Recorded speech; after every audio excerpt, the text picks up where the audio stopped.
Romanos 2, exégesis y marco jurídico teológico. 1. El juicio imparcial de Dios, versículos del 1 al 11, versículo 1. Por lo cual, eres inexcusable, oh hombre, quienquiera que seas tú que juzgas, pues en lo que juzgas a otro, te condenas a ti mismo, porque tú que juzgas, haces lo mismo. Explicación. Pablo aplica la figura procesal del tu quoque, acusar a otro, incurriendo en la misma falta. El moralista judío o filosófico se erige en juez, crits, pero al compartir la misma condición pecaminosa, su propio veredicto condena su propia conducta. Marco jurídico histórico. En el ius civile romano, un juez no podía dictar sentencia en una causa si estaba incurso en el mismo delito. Improbitas, pues anulaba su capacidad legal y moral para administrar justicia. Referencias históricas y patrísticas. Juan Crisóstomo, Homilía sobre Romanos, Homilía V, señala que Pablo no menciona directamente al judío desde el versículo 1 para no cerrar su oído, sino que usa el término genérico o hombre, preparando la trampa retórica para hacerle reconocer su propia culpa. Orígenes. Comentario sobre Romanos, libro 2, explica que la falta de excusa, anapoloctos, radica en que quien conoce la norma tiene mayor responsabilidad penal ante Dios que quien la ignora. Versículos 2 al 5. Mas sabemos que el juicio de Dios contra los que practican tales cosas es según verdad. ¿Y piensas esto, oh hombre? Tú que juzgas a los que hacen tales cosas, y haces las mismas, ¿que escaparás del juicio de Dios? ¿O menosprecias las riquezas de su benignidad, paciencia y longanimidad, ignorando que su benignidad te guía al arrepentimiento? Pero por tu dureza y por tu corazón no arrepentido, atesoras para ti mismo ira para el día de la ira y de la revelación del justo juicio de Dios. Explicación. Pablo desmonta la falsa presunción de impunidad. La paciencia de Dios no es un sobreseimiento o archivo definitivo de la causa, sino una suspensión temporal de la pena para dar margen al arrepentimiento. Marco jurídico histórico. Atesorar ira utiliza lenguaje contable y financiero. Tesauriseis, cada acto impune no prescrito suma al pasivo penal del reo hasta el día de la ejecución del fallo, día de la ira. Referencias históricas y patrísticas. Agustín de Hipona, De Civitate Dei, libro 20, destaca que la benignidad divina no debe interpretarse como laxitud judicial, sino como una prórroga otorgada por la misericordia del juez supremo. Versículos 6 al 11, el cual pagará a cada uno conforme a sus obras, vida eterna a los que, perseverando en bien hacer, buscan gloria y honra e inmortalidad, pero ira y enojo a los que son contenciosos, y no obedecen a la verdad, sino que obedecen a la injusticia, porque no hay acepción de personas para con Dios. Explicación. Se establece el principio de equidad procesal absoluta. Dios juzga en base a hechos, obras, no a estatus, linaje o privilegios de ciudadanía espiritual. Marco jurídico histórico.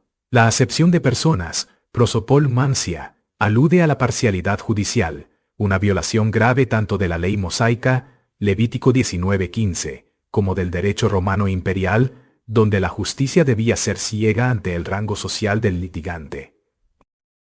Referencias históricas y patrísticas. Ambrosiaster, comentario sobre Romanos, subraya que el juicio por las obras no contradice la salvación por fe, sino que demuestra que la fe verdadera genera un testimonio legalmente válido en las obras del creyente. 2. La ley de la conciencia y el juicio imparcial, versículos 12 al 16. Versículos 12 al 13.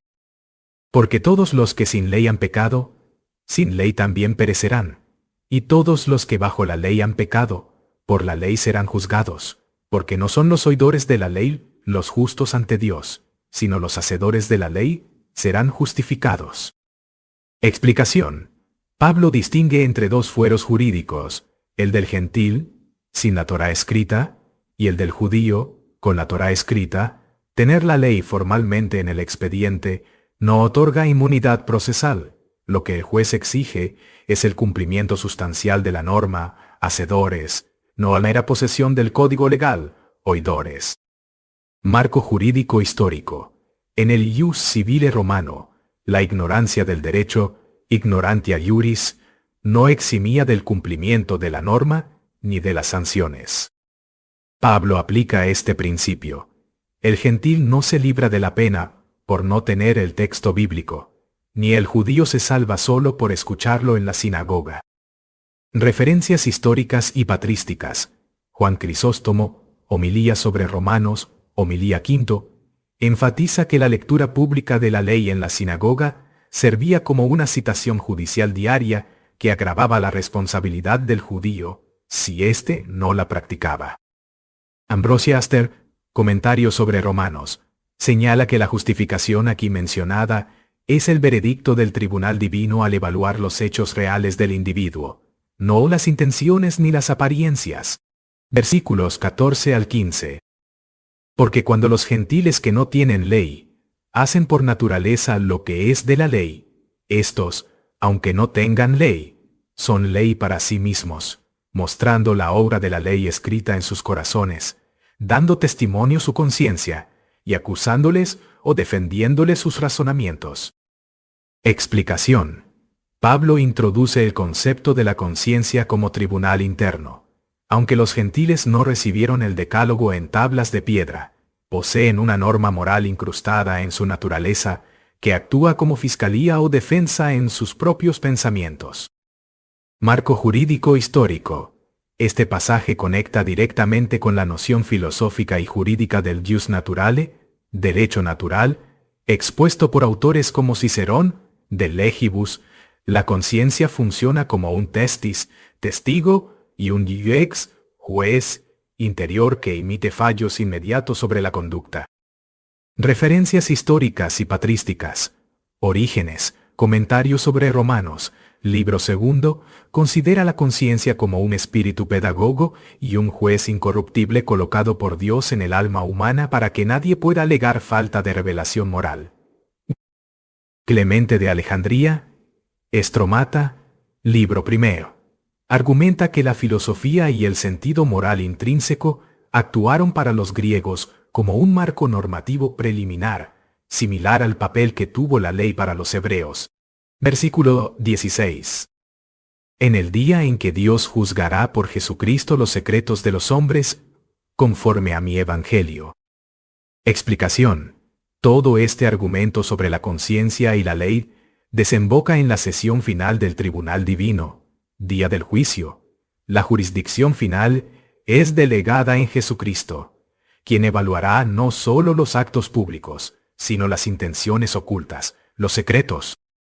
Marco jurídico histórico. En los juicios romanos de la época, las pruebas incluían intenciones e investigaciones de fondo. Quaestio.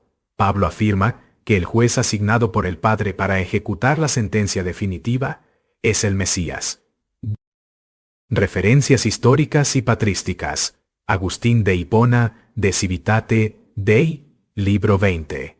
Destaca que la inclusión de los secretos en el juicio demuestra la infalibilidad de la justicia divina, incapaz de ser engañada por apariencias procesales o virtudes fingidas. 3. La infracción de la ley por el pueblo del pacto. Versículos 17 al 24. Versículos 17 al 20. He aquí, tú tienes el renombre de judío, y te apoyas en la ley, y te glorias en Dios, y conoces su voluntad, e instruido por la ley disciernes lo mejor, y confías en que eres guía de ciegos, luz de los que están en tinieblas, instructor de los indoctos, maestro de niños, que tienes en la ley la forma del conocimiento y de la verdad. Explicación. Pablo llama directamente por su nombre al acusado en este tramo del proceso, el judío. Enumera sus privilegios formales, el título de pertenencia al pueblo del pacto, la posesión del código divino, Torá, el discernimiento moral y su autoproclamado rol de instructor frente al mundo pagano. Marco jurídico histórico.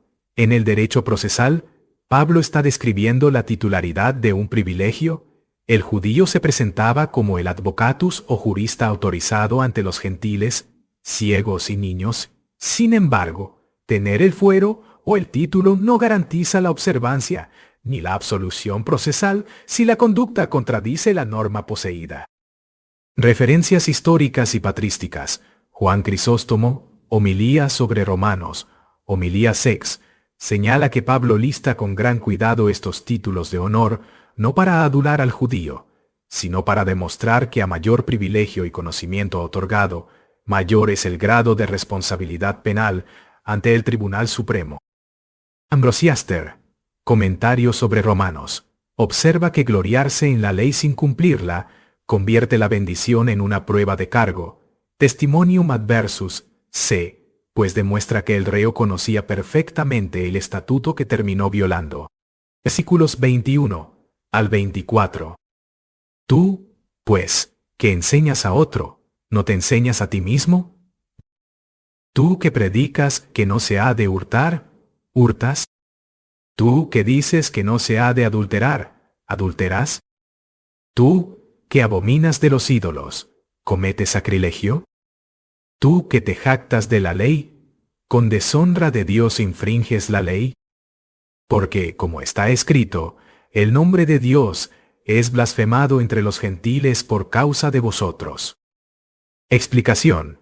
Mediante un interrogatorio incisivo, Pablo demuestra la incoherencia moral del instructor, acusa al judío de cometer en la práctica los mismos delitos, robo, adulterio, sacrilegio, robo de templos, que condenaba en las naciones, citando Isaías 52, 5 para demostrar que su conducta desacredita al soberano delante de los gentiles.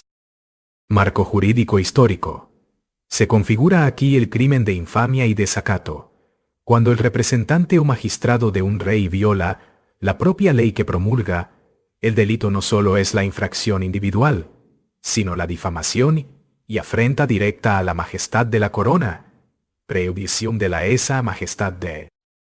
Referencias históricas y patrísticas.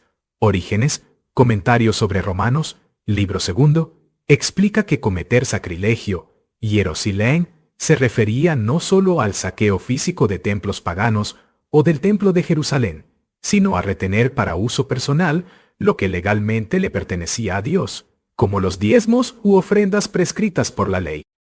Teodoreto de Ciro, interpretación de Romanos, subraya la cita de Isaías para mostrar que el mal testimonio del pueblo escogido convertía a la religión de Yahvé en objeto de burla entre las naciones imperiales. 4. La circuncisión y el veredicto real, versículos 25 al 26. Versículo 25. Pues en verdad la circuncisión aprovecha, si guardas la ley, pero si eres transgresor de la ley, tu circuncisión viene a ser incircuncisión. Explicación. Pablo aborda la señal del pacto por excelencia, la circuncisión, peritom, explica que este sello carnal no opera como un amuleto ni como una garantía incondicional de salvación, sino como un compromiso condicional dentro de la alianza, pactum. Marco jurídico histórico. En el derecho contractual, un sello o firma formal solo valida un documento si los términos del contrato se cumplen. Si una de las partes infringe de manera sustancial las cláusulas de la norma, transgresión de la ley, el instrumento o sello pierde su validez y el acto se declara nulo y sin efecto. Pro non scripto. Referencias históricas y patrísticas. Juan Crisóstomo, Homilía sobre Romanos, Homilía 6, argumenta que el signo exterior sin las obras correspondientes no solo pierde valor, sino que convierte al circuncidado en incircunciso a los ojos de la justicia divina. Orígenes, comentarios sobre Romanos. Libro 2. Compara la circuncisión carnal con una credencial oficial. Si quien posee la credencial comete traición contra el rey, la credencial carece de valor defensivo en el juicio. Versículo 26. Sí, pues, el incircunciso guardare las ordenanzas de la ley, ¿no será tenida su incircuncisión como circuncisión? Explicación. Pablo invierte la lógica jurídica tradicional. La obediencia sustancial prevalece sobre el rito formal. Un gentil, incircunciso, que vive conforme a los preceptos morales de Dios, es reconocido legalmente dentro del fuero del pacto. Marco jurídico histórico. Se aplica el principio procesal de prevalencia de la sustancia sobre la forma, substantia super formam, para el tribunal divino. El cumplimiento real de la obligación es el estándar sustancial que convalida el estatus del individuo. Referencias históricas y patrísticas. Ambrosiaster, comentario sobre Romanos, señala que la fe acompañada de rectitud moral confiere al gentil la verdadera ciudadanía de la promesa, superando la ventaja formal del judío desobediente.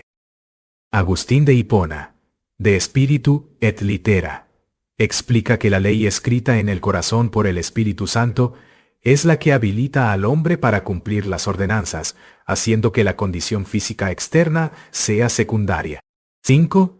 La prueba penal y el veredicto del corazón, versículos 27 al 29. Versículo 27. Y el que físicamente es incircunciso, pero guarda perfectamente la ley, te condenará a ti, que con la letra de la ley y con la circuncisión eres transgresor de la ley. Explicación. Pablo presenta un giro procesal definitivo. El gentil obediente no solo es absuelto, sino que es llamado al estrado en calidad de testigo de cargo y juez contra el judío infractor. Contar con el texto formal, la letra y la señal exterior, la circuncisión, agrava la falta, pues demuestra intencionalidad y pleno conocimiento de la norma violada. Marco jurídico histórico.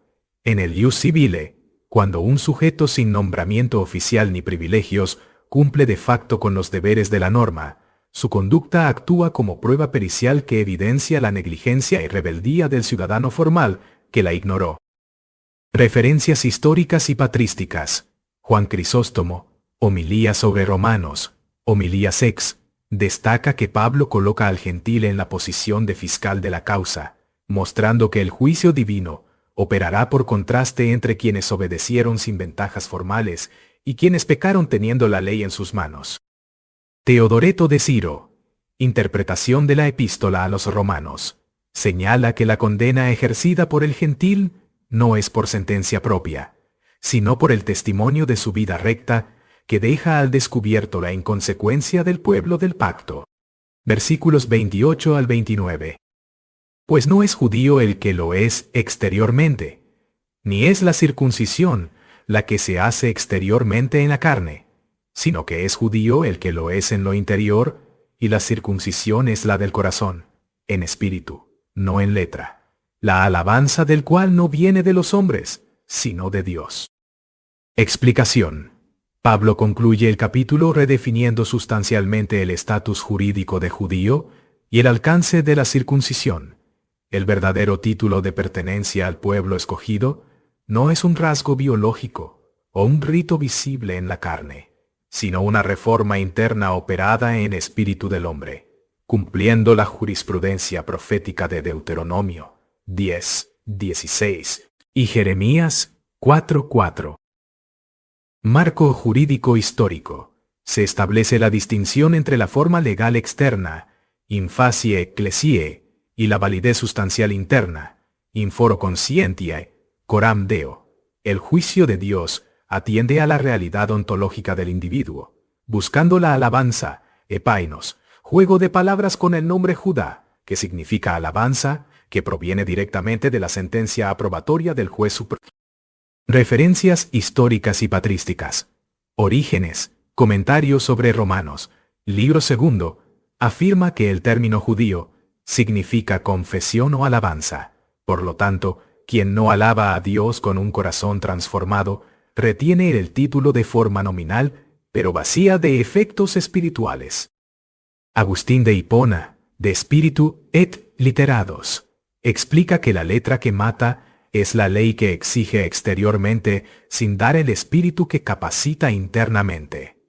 La circuncisión del corazón es la verdadera obra de la gracia que prepara al hombre para resistir el examen del tribunal divino.